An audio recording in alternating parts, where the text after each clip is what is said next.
think that the most important thing in the Minister's presentation today was around the whole thing about the regional development, the RDAs. And the reason I say that is because if that is the starting point, he was saying we should be using that as a prism, is because in those local areas, in those regions, they will identify who the partners need to be at that particular table.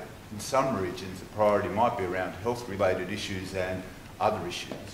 Some may be around education. So I think the important thing for us is how do we actually put art and culture in those conversations, in those spaces, and then the relationships and the partnerships are negotiated at that level.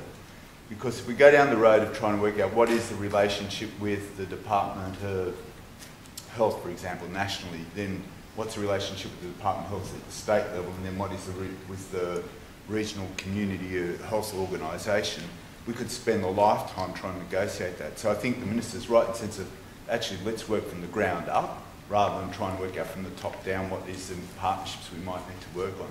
So in a sense, I think it gives us a focus to what those relationships are.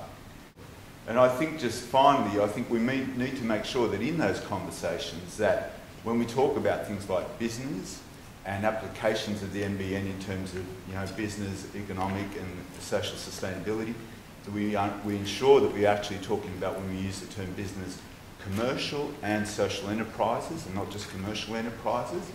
The social enterprise sector in the Australian economy is growing, just like in most developed societies. The federal government just last year announced $20 million for the Social Development Enterprise Initiative Fund, which is an attempt to bring government funding together with private investment and venture capital.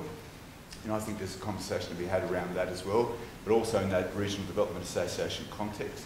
What is the social enterprises that need to operate in those areas? And the majority of the organisations that the Australia Council interacts with in terms of provides funding for, fundamentally are social enterprises. They are not-for-profit organisations. That's where they're located, and that's the kind of relationship we need to further out. That's how I see it.